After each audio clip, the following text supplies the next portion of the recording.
Good afternoon, everybody, and welcome to the COVID-19 Relief and Recovery Committee meeting of the 4th of August 2020.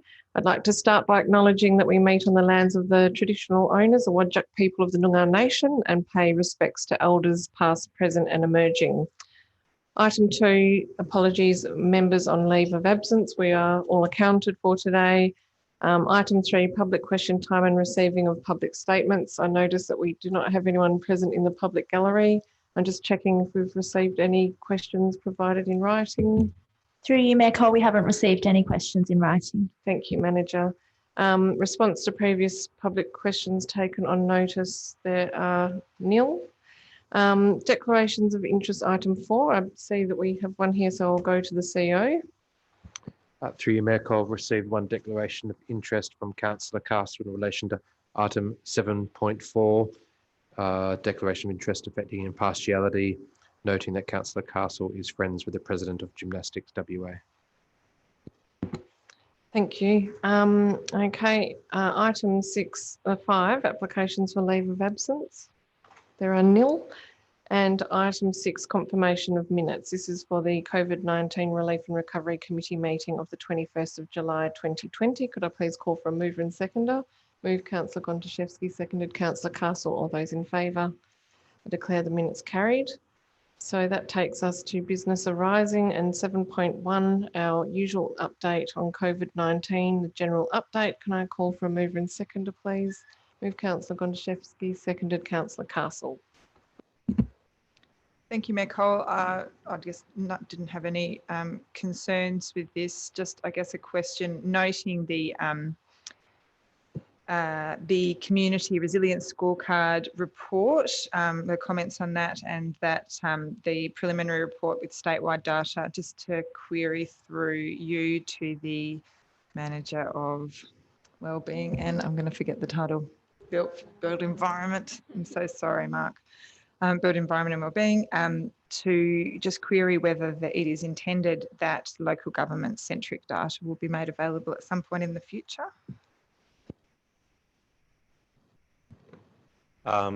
Through you, Mayor Cole, I was just checking to see if there was an updated report. So far, I can only see a final report from a statewide perspective, but I can inquire about Vincent-based data.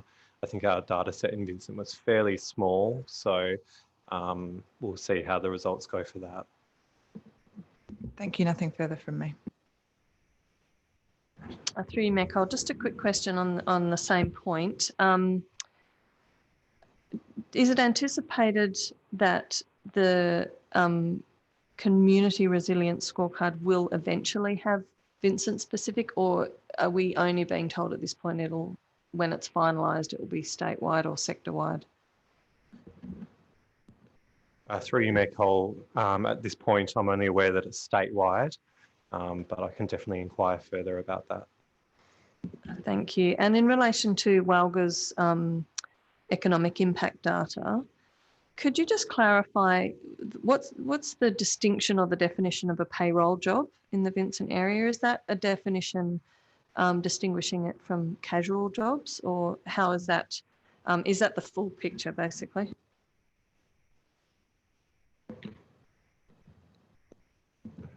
Yeah, through you, Mayor Cole, I understand that is the full picture. So that is generally a 6.7% drop in jobs across the board. So that's salaried and casual. I believe we might have been given this information before, but do we understand that those, particularly that high rate of businesses accessing JobKeeper, is due to our high rate of hospitality businesses in Vincent?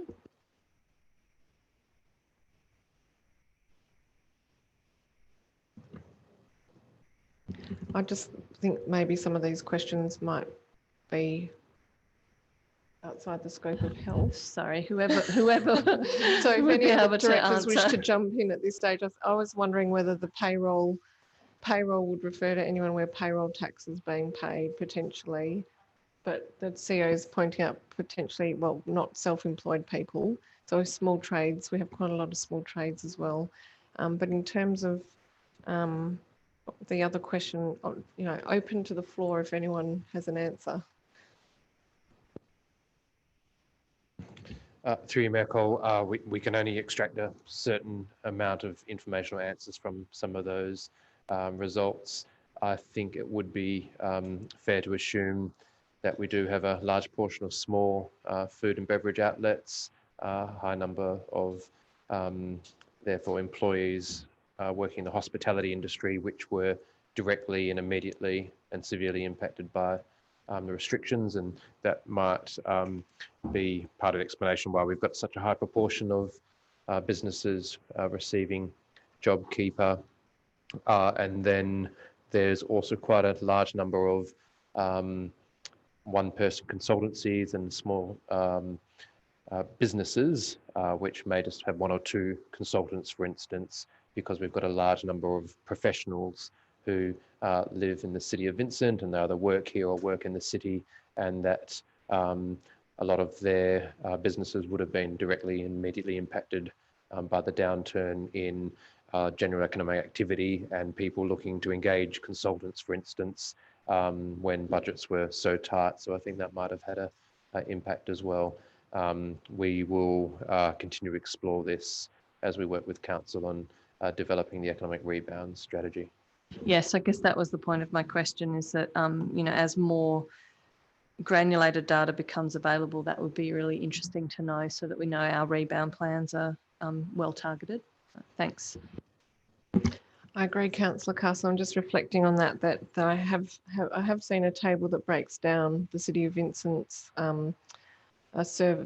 industries, and I had that for the council meeting. I don't have it here for me today, but I think that in terms of the economic rebound plan, it would be really good to outline that breakdown in the plan and to have some of this data presented. I do recall that we also are quite high in financial services and education services as well.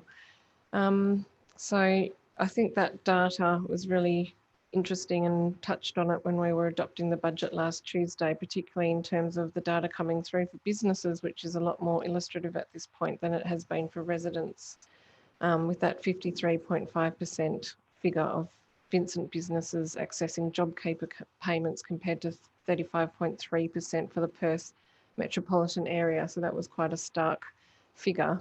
And I think that's, the rationale behind us having a rates freeze for commercials really points to that.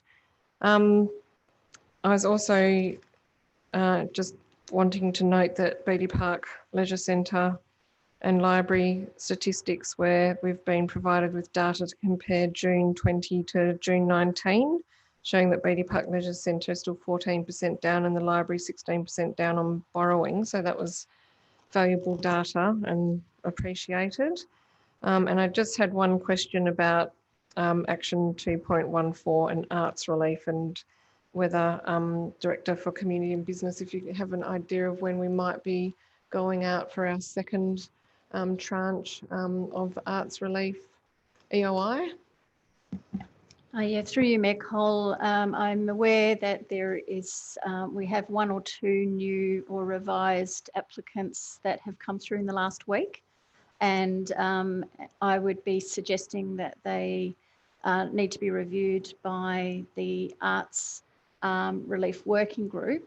The question that was put to me was, could our newly formed Arts Advisory Group take on that role now? And I have a meeting in the next couple of days with the chair of that committee to just discuss the process so that we have it vetted at that level and then bring it to the next meeting of this committee. So we're just refining our process a little bit, but it's in train. Okay, I just also thought that there was discussion about a second phase, which was for larger scale art pieces. And I just in terms of a rough estimate on that process, either at this meeting or by email would be fantastic. Yeah, through you, Mayor Cole, there is an expression of interest that has been drafted, and I think the intent of the working group is that they would like to socialise that with other members of council to get their input, and I'll send out some timeframes after this. That sounds great. Thank you so much. Okay, any Further questions? Okay, I'll put the item. All those in favour? I declare it carried. Next item 7.2. Just make it through the implementation plan, which is growing and growing. Extension of temporary change of use planning exemptions. Mover and seconder, please. Moved Councillor Castle, seconded Councillor Gonchevsky. Thank you, Macol. I didn't have any specific questions about this. I can see that that this is really just bringing us in line with what the state government's position is. I did wonder if the committee or council will at some point be provided with details of the businesses who have taken up these exemptions, and perhaps that's something that needs to be discussed confidentially, just because I think that would be interesting information for us to know how it's been received and how it's been used in those areas. Through you, Mayor Cole, yes, that can absolutely be provided. Administration is keeping a record and a register of all the uptake of the exemptions, not only the city's exemptions, but also the minister's exemptions. So that can be provided offline to you. And just a question about discussions that have been had with these tenants. Obviously, in relation to the yoga studio, should this be passed, their immediate need to reapply will be removed. But have we been having ongoing conversations with these tenants so that they're not caught unaware? You know, these exemptions and approvals processes are changing quite rapidly. So just wanting to make sure they, you know, are up to date with how things are moving. Through you, Mayor Cole, short answer, yes. There was an item that was presented to this committee 21st of April that basically set out administration's approach in terms of exemptions, and so a process around once we are notified, then we confirm in writing the exemption and the period of time of that exemption that applies and the head of power. So all of those businesses that have taken up the exemptions are aware, but you're correct in that it is important that we diligently follow that up, I guess, closer to the dates of when the exemptions cease, so that they are aware of what is required moving forward. So that will be the same case as the yoga studio.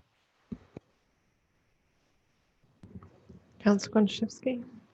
I'm not quite sure how it would be expressed for council, but I just wondered whether it would basically be that this extension will remain in place for the duration of the state of emergency plus 3 months, so that if that date changes, it doesn't necessarily need to come back to council for consideration. I'm not sure of the way that would work or whether that could be considered. So rather than having sort of dates that we then need to address if we're in a state of emergency for a protracted period of time, that this could remain in place for the duration.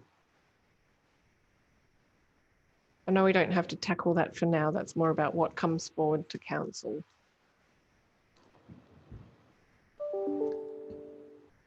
Through you, Mayor Cole, if I understand the question correctly, it's around how can we be a little bit more flexible? Is that right, in terms of how we frame up this? I'm not quite sure what the recommendation to council would be and whether it would be based on the fact that we're taking a certain date in time and we're adding 3 months, or whether we could say that we will adopt this this position to last for the duration of a declaration of state of emergency, hopefully not a declaration of state of disaster, and that just continues to flow for that duration, given that we're sort of a bit unclear of how long that might be lasting. Thank you. Thanks for elaborating. Yes, that was the approach in drafting up these exemptions initially, except at that stage we were obviously uncertain in terms of how long the state of emergency would be in place. And so there was another trigger being 15th of September, which would have been 6 months from the state of emergency when that was declared. So the issue there is that the way we framed it was that it's of the earlier. So it will seem that 15th of September will be the date that the exemptions end. So learning from that, when we go back to council, I suppose we'll be aligning it purely to state of emergency. So it is flexible and addresses really the crux of the issue, which is supporting local businesses for the duration of the state of emergency and 3 months beyond. Great, thank you so much. Okay. All right, I'll put the motion. All those in favour? Declare that carried.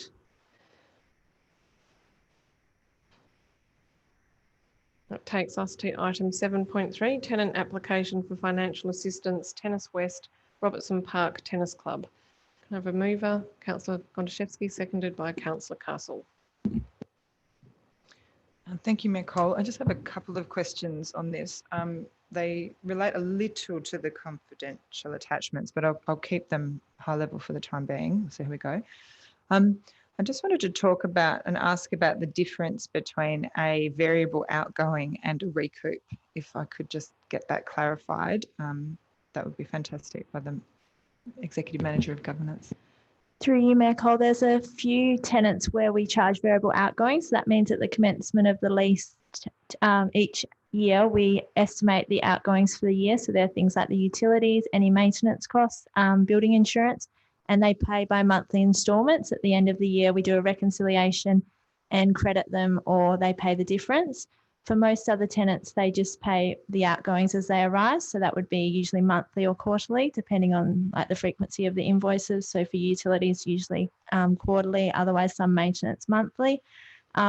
For Tennis West, they pay outgoings only. So we don't do the variable outgoings. And in the other applications that we've considered through this process, I note that we've generally considered both lease fees and variable outgoings. And in this instance, it's, if I can just go back and confirm, it just relates to the rent rather than any other component of the payments that may be being made by the tenant. Is that correct? Through you, Mayor Cole, yes, that's the intention. So we're just looking at a rent waiver and a rent deferral. I think that's the same approach we've taken with the other tenants, except for the clubs that paid variable outgoings, which would be East Perth Football Club, Belgravia. So there's only a couple that pay variable outgoings. And I guess, is the applicant aware, given that I note from the attachments that the recoups are probably the significant payment that would be being made by the tenant? I think it was probably about 5 times as much per month as the actual rent. I just want to be clear that we're considering what's actually been applied for. Through you, Mayor Cole, I don't have the exact figures of the other costs in front of me. I don't think they're in that confidential attachment.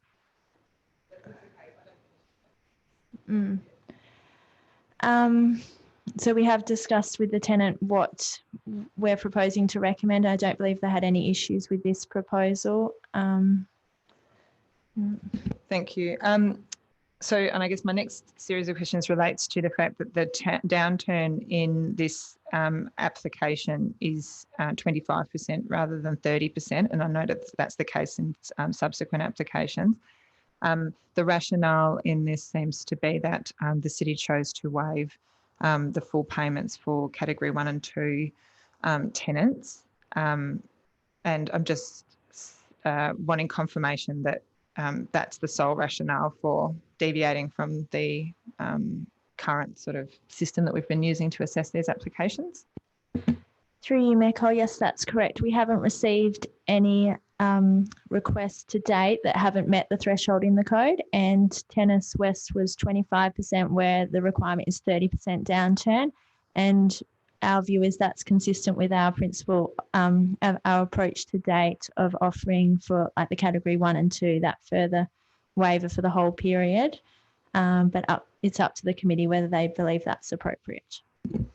And I guess the other thing that's different here is that we have had an application from Tennis West, but they are not the people who've experienced the downturn. Have we assessed Tennis West's financial position during the pandemic to determine if they have experienced a financial downturn that would warrant the extension of this sort of consideration?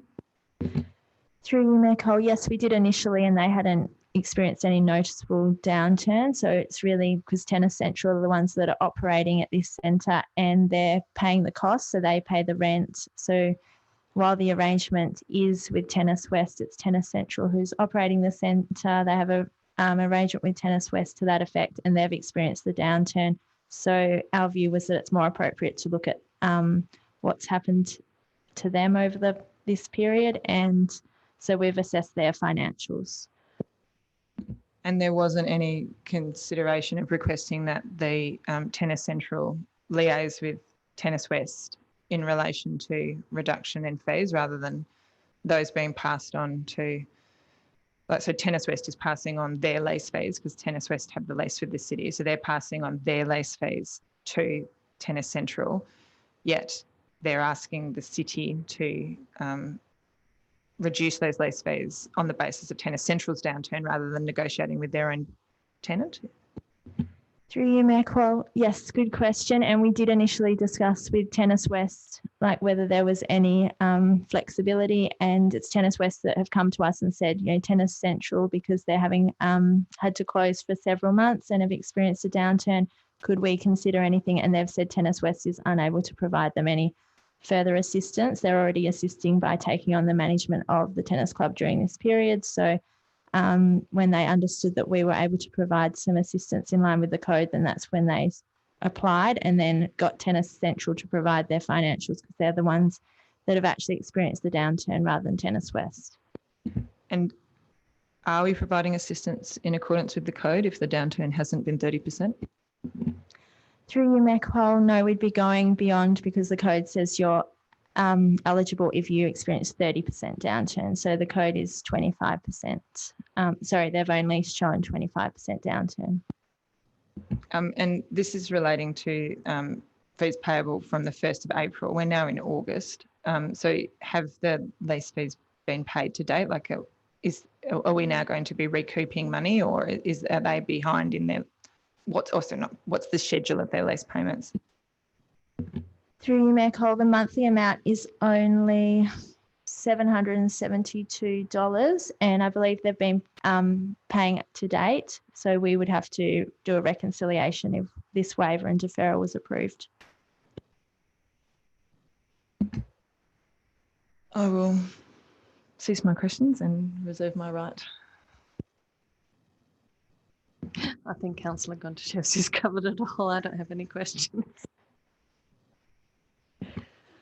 I did have a question because of the sort of third-party relationship that the lessee is an association and the licensee is a proprietary limited body. So in making this offer of a waiver and deferral, how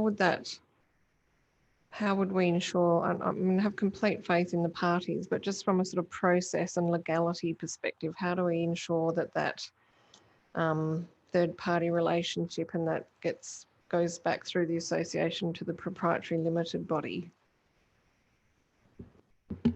Through you, Mayor Cole, so it's Tennis West that are paying us, and the relief would be offered to Tennis West. And so I guess our only guarantee is that we're subsidising Tennis West's payments, and then it's up to them to pass it on to Tennis Central. So it wasn't proposed that there would be any separate arrangement directly with Tennis Central, who are the operators.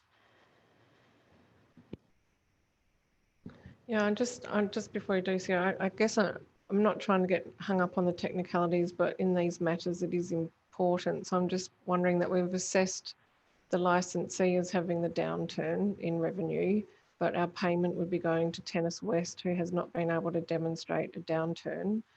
I very much appreciate the principle and what's been, what the attempt is to achieve here.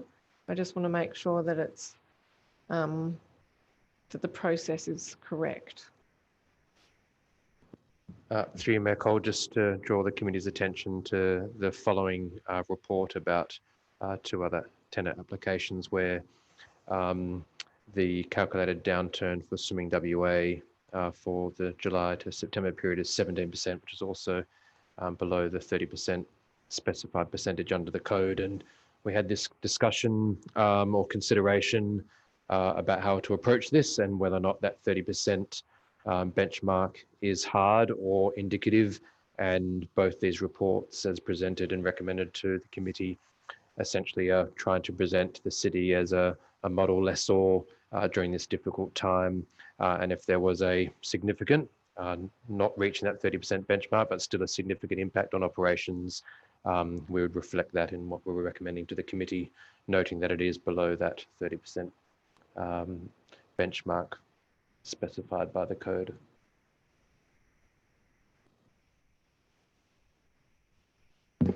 Through you, Mayor Cole, just to answer your previous question, though, in terms of confirming that the relief would go to Tennis Central as the operator and they're the ones experienced the downturn, it could be possible for us to draft potentially an undertaking with Tennis West and Tennis Central just to confirm that the relief was passed on. I think we were just conscious that our legal arrangement is only with Tennis West, and so where any rent assistance we need to provide has to go to Tennis West rather than directly to Tennis Central.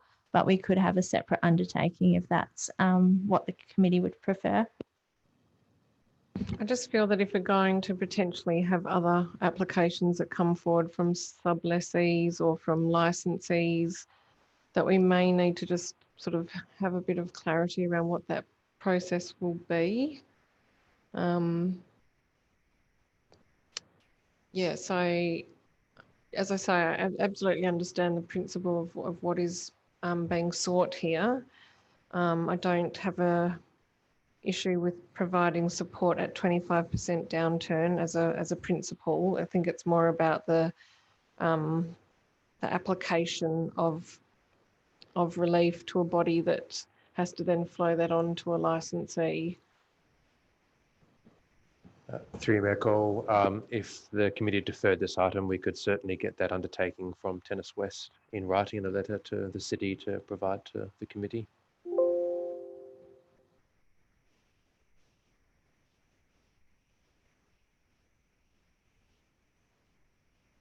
Yeah, look, I think from my perspective, what we've seen is we've got a tenant that has not actually demonstrated any inability to pay, so which is great because that indicates that they're actually able to function as a business. I'm presuming we're going to have to go back and do a reconciliation anyway to address their, rather than it being any sort of prospective payment really by the time this has actually all gone through.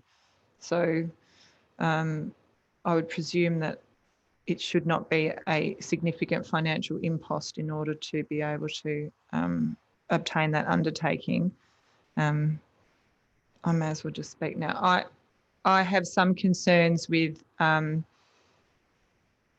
know, this application being presented, you know, saying that the mandatory code of conduct is the legal policy of which we're assessing these applications, and then we're deviating from that. Recognising that, you know, going over and above is I'm presuming they're no rights. I guess I will just ask in relation to, if I could just get some clarification on when it is intended that this this code of conduct, does this code of conduct and last, and the commercial tenancies Act and regulations, does that last until the cessation of the state of emergency? Is there an end point? Because I guess I'll leave it as a question, but I'm just going to quickly say that I think one of the issues that we're already hearing is about, you know, quote unquote zombie businesses that are, you know, that aren't going to be able to continue, or that perhaps were struggling beforehand that are being, you know, ongoing. I'm pleased that this doesn't appear to be one of them, but I guess that's just my question as to, is this an ongoing thing that we'll be doing for the next 2 years, or is there a dedicated, you know, sort of a set end point? Through you, Mayor Cole, my understanding is it lasts until the end of the emergency period, which is why we're granting the relief to the end of 30th September, but we can confirm that. Okay, I think that would be useful going forward, just to get an understanding if we are going to continue to do this where businesses are on their recovery process, as to how long we may be seeing these sorts of applications coming forward.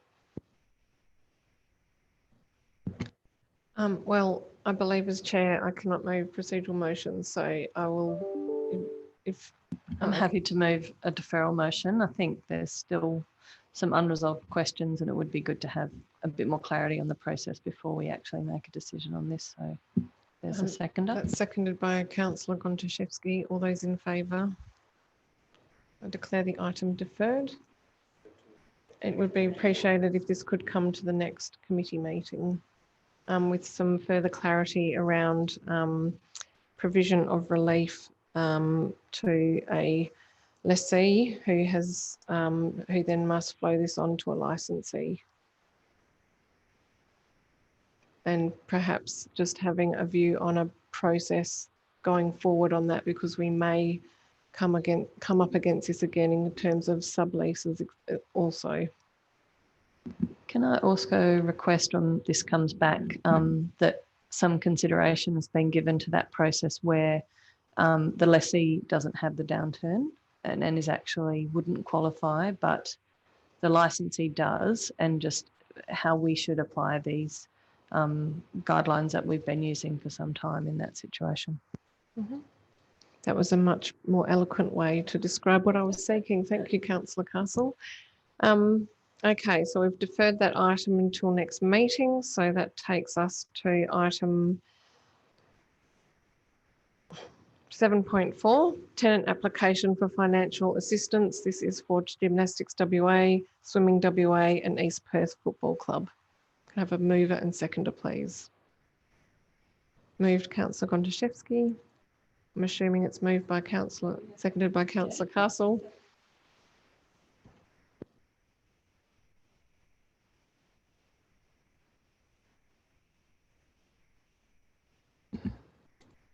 I think I probably have the same concern in relation to the WA Swimming Association in terms of the 17% downturn.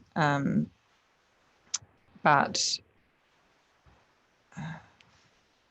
I guess these are relatively minor amounts. I think my question would be to the Executive Director of Community and Business in relation to how these payments or the, reductions in lease payments have been considered in financial planning for this financial year and potentially beyond. Some information would be great.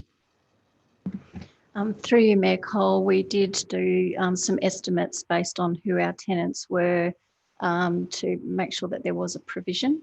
I haven't gone through the exercise of comparing these actuals to the provision, so I'd need to come back with a separate piece around that, but there is a financial provision that reflects that we won't be getting our full lease payment for the year. And do we have any other applications in the wings? Through you, Mayor Cole, but we're reviewing Belgravia Leisure. So that was, we were looking at the loan repayment previously, and I believe that's the only one at the moment that's been submitted. And off the top of anyone's head, how many, I guess, what proportion of the types of businesses that could apply have applied to date? I know that's really random.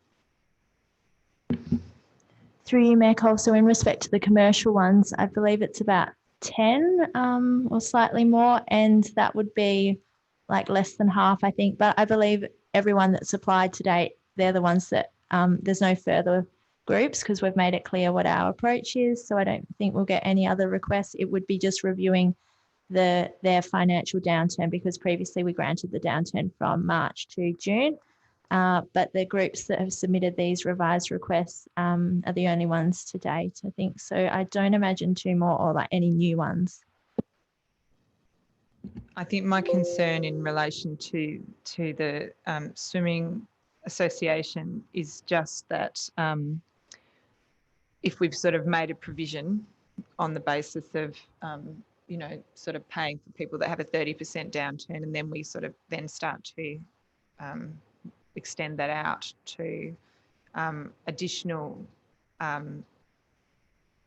either extend it out in terms of pay for or reduce rent or defer rent through a more extended period, 6 months, 9 months, etc., versus a 3-month downturn that was quite large, and then or extended out to other organisations that may be not experiencing the 30% downturn. My concern would be that then if we have ongoing issues that puts pressure on the city in terms of what we have said that we'd do. But I think ultimately this is, as the CEO said, this is an opportunity for the city to continue to support some of the associations that call Vincent home, be a good lessor, and allow them perhaps to have a bit more breathing room in their recovery. So I think overall I'm okay with it, but I would probably request that perhaps coming to a future meeting, we actually get some more understanding on what we've provided for and where we're tracking. Can I also just jump into the quick question that follows on to that? Perhaps we could receive some advice from administration that if we are going below the 30% threshold, what would the threshold be that administration would recommend to us? Like, for example, if an organisation goes below 15%, is it the position or recommendation that organisation can get through a 15% reduction in revenue, or are we starting off at a 1% reduction in revenue? I think it would just, in order for transparency, I think that would be helpful. Councillor Castle? You took the words out of my mouth.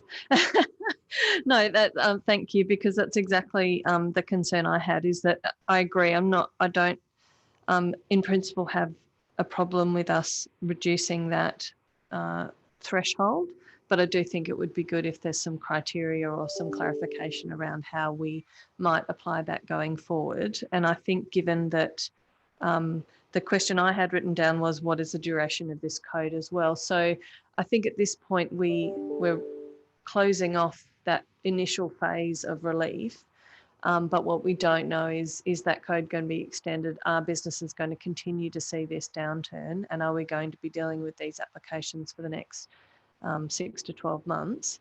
So it's probably a good time to reflect on the process and consider how that might need to change. Regardless of whether that code is still in place, we may still seek to have a process to deal with this. So yeah, I would welcome some discussion about if there's to be a new threshold, or if there's perhaps a more flexible approach that says taking in a number of factors into account. Particularly, I think, given if things progress the way they are, that JobKeeper will reduce and then cease, we might actually see a big uptick in reduction in turnover from our businesses. So I guess just trying to do some planning for the next 12 months ahead to see how this might impact us. Well, just further to that, I'm just wondering whether committee members would like to hold over on the West Australian Swimming Association until that advice is received, and that we have a sort of consistent approach, which, if it's falling outside of the code.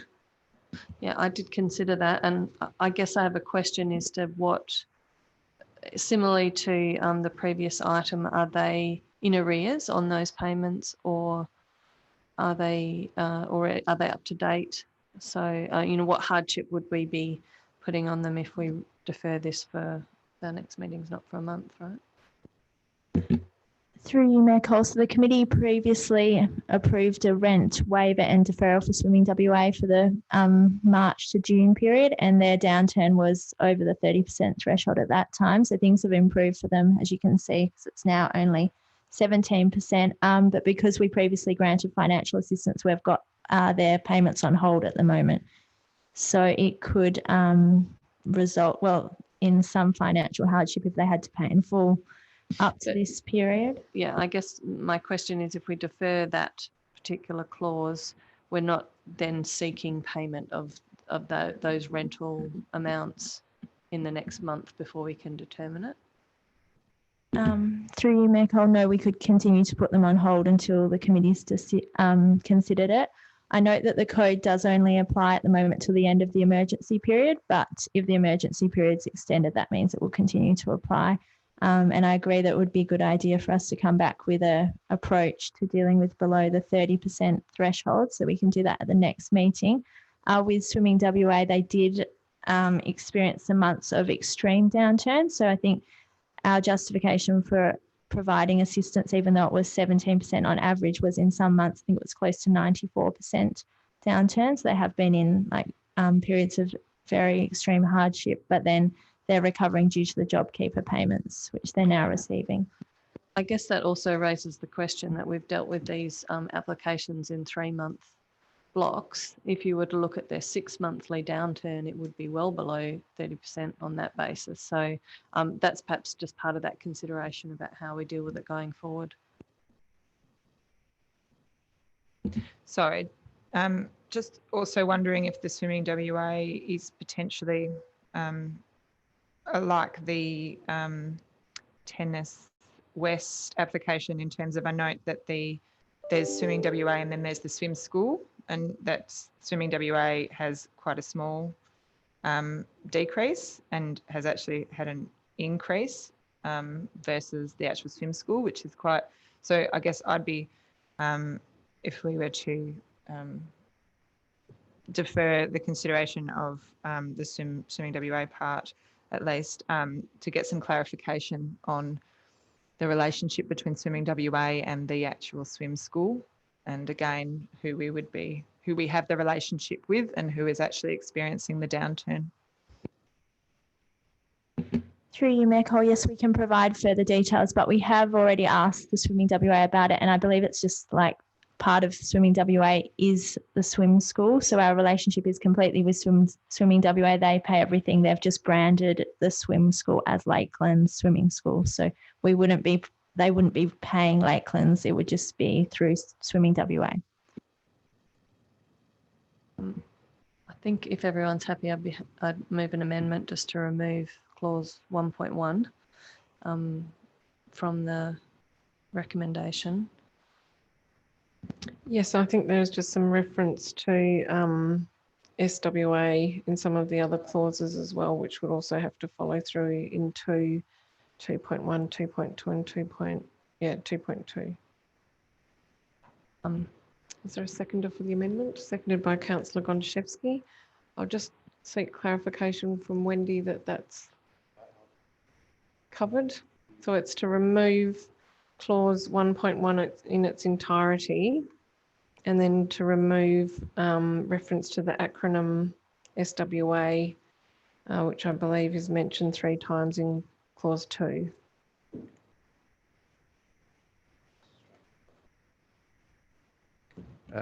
And through you, Mayor Cole, just to confirm that we'll bring back a report to the committee with a full status report of all the decisions council's made against the code and our tenants, providing an indication of what percentage of our tenants that has covered, our budgeting and provisioning for that, and also some further commentary on the application of the code throughout WA to date. Maybe if we've got some more information on the economic situation as well. So that'll be a consolidated piece on where we've got to in this process, and seek the committee's agreement on the approach going forward as we deal with some of the more nuanced applications we're getting. Thank you, CEO. And also it's probably just worth asking the question of whether the committee has the delegation to go beyond the code. It's part of the response to come back to the committee, or whether it would need to go to full council. Okay, so this amendment has been moved by Councillor Castle and seconded by Councillor Gondaszewski. All those in favour? I declare the amendment carried. We're back to the substantive. Is there any further questions or comments? Okay, I'll put it. All those in favour? Declare the motion carried. That was our last item of business for today. There is a section here where it talks about announcements by the presiding member. I did just want to reflect on what's happening in Melbourne and Victoria. I think this is probably something that's really on the minds of most people in Australia. We do have a lot of people living in the city of Vincent that have family, friends and loved ones over in Melbourne and Victoria. And, you know, as they have moved into a state of declaration, I think it's been, you know, very difficult to sit back and watch that happening. And also just some of the commentary we're starting to see even in states like South Australia, where they're talking about ceding I think it's just an absolute reminder, firstly, of how fortunate we are here in WA, but secondly, how we do need to remain vigilant and that we are really dealing with something extremely serious, even though life does appear to be relatively normal for us here as we move around the city of Vincent and Perth at the moment. So I just wanted to really, you know, give our very best wishes to all Victorians and to let them know that we are thinking of them, and to Vincent families and friends who are separated from their loved ones over there. General business, any items? Okay, we have no confidential items. Our next meeting is on the 8th of September 2020. And we do have Beatty Park Physiotherapy coming back at that meeting. So there being no further business for today, I will declare the committee meeting closed at 1:45 p.m. Thank you very much, everyone.